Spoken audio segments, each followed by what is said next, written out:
Rääkides vähe sellest, mida president täna õhtul öelda võib, on küsimus selles, kes juhib teleprompterit pärast teadet, et see teine mees on uurimise all raha teenimise eest. Jah, loeb presidendi kõnet. Loomulikult tean raportist, nagu ka president ise olen temaga sellest rääkinud. Ta usub, et see on sügavalt kahetsusväärne ja ausalt öeldes häbiväärne. Raportis mainitud isik teeb koostööd CFTC-ga, kuid on saadetud tasustatud puhkusele. Täna õhtul on meil teleprompteri operaator olemas, muidugi, kuid kahjuks ei ole see sama isik, keda artiklis mainiti. Suur tänu. Üks Sky Newsi küsimus. Kas ma võin minna Iraani teema juurde, palun? Ja täpsemalt rünnak Monapa koolile. 120 last tapeti, 26 nende õpetajad hukkus samuti.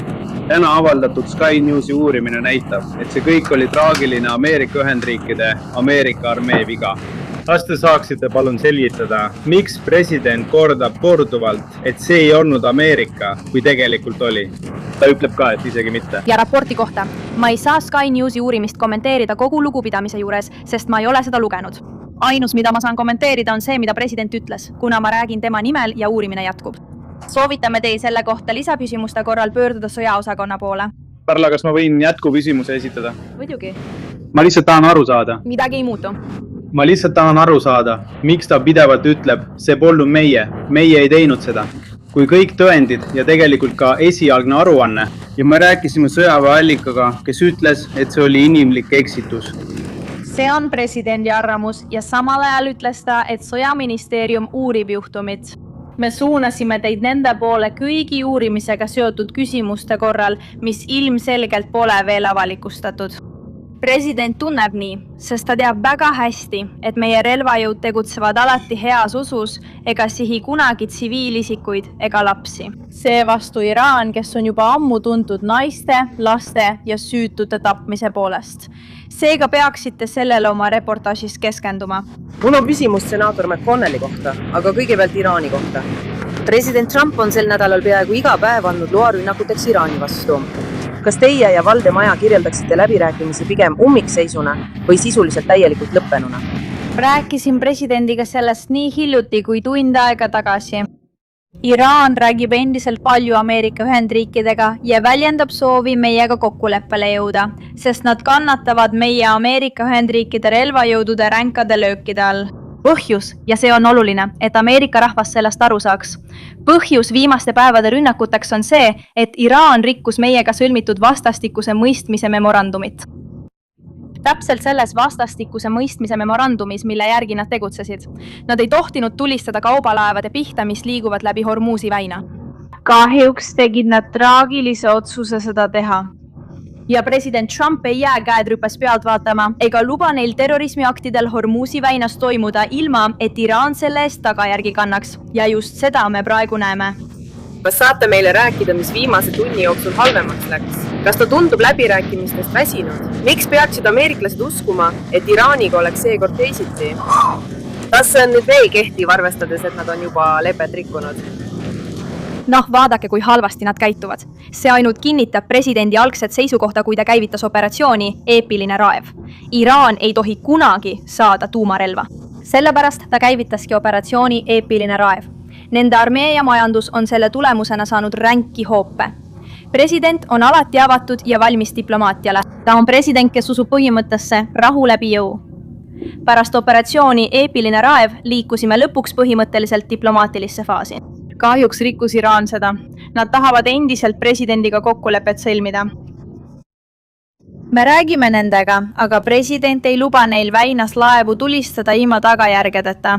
Ja ma arvan, et veel üks punkt. Ma arvan, et kogu selle protsessi jooksul on president tõestanud mitte ainult Iraanile, vaid kogu maailmale, et me võime Iraani tabada igal ajal ja igal pool. Ja nende võime end kaitsta on praktiliselt kõrvaldatud tänu sellele presidendile ja operatsioonile Eepiline raev juba algusest peale. Karoliina, palun jätka. Suur aitäh, tere tulemast! Aitäh! 2 küsimust teile, kui ma tohin lugeda 2 kommentaari, ühe president Trumpi ja teise asepresidendi poolt Iraani kohta. Trump ütles, minu jaoks on nendega tegelemine aja raiskamine, nad on valetajad ja hullud. Seal on midagi valesti. See on saast, haiged, julmad ja vägivaldsed inimesed. asepresident Vance ütles eile õhtul Joe Rogani saates: ma olen väga pettunud ameeriklastes ja teiste riikide inimestes, kes ütlevad, et iraanlastega on võimatu läbi rääkida. Kuidas te siis nendele vastuoludele vastate? Saage aru, et see ajab ameeriklased segadusse nende vastuoluliste sõnumitega. Ja teine küsimus. Iraanis on kinni peetud vähemalt 6 ameeriklast. Kas president Trump seab selle tingimuseks, et nende vestluste jätkamine riigiga sõltub sellest, samuti nagu poliitvangide puhul? Ja ka täna viiakse Iraanis endiselt läbi hukkamisi. Muidugi, mis puudutab teist küsimust, siis ma ei sea kunagi punast joont ega tingimust ilma presidendi heakskiiduta. Ma ei ole teda seda ütlemas kuulnud.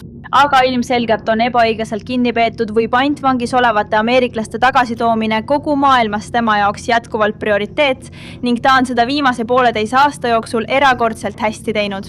Välismaal viibinud ameeriklased on presidendi ja tema riikliku julgeolekumeeskonna pingutuste tulemusel koju tagasi toodud. Kogu austusega presidendi ja asepresidendi kommentaaride kohta te võtate tsitaate erinevatest hetkedest selle konflikti jooksul. Mis puudutab seda, kas see on vastuoluline, siis võin öelda, et president ja asepresident on selles konfliktis meie praeguse seisukoha osas täiesti ühel meelel.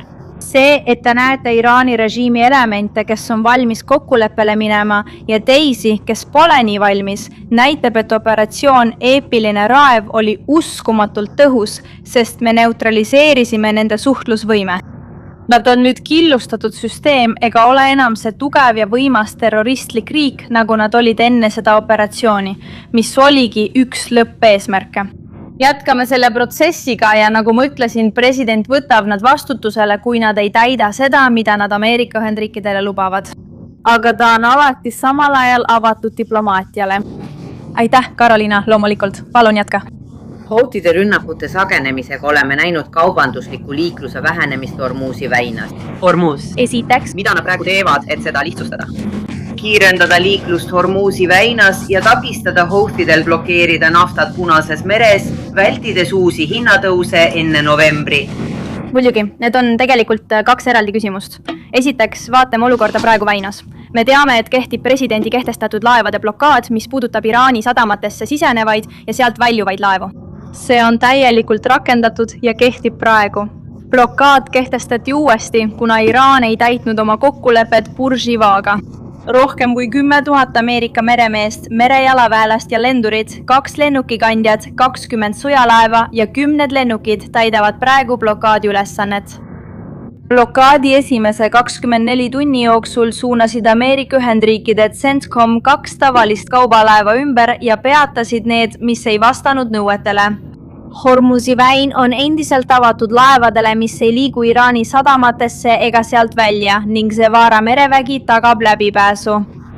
Kütuste osas maksab nafta umbes $80 barreli kohta või isegi vähem. Enne siia tulekut oli see hind selline.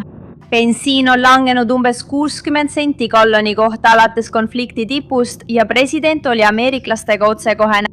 Naftakurul võib esineda ajutisi katkestusi, kuid me ei ole näinud seda, mida kõik pessimistid ennustasid, et nafta hind tõuseb massiliselt, nagu paljud hoiatasid.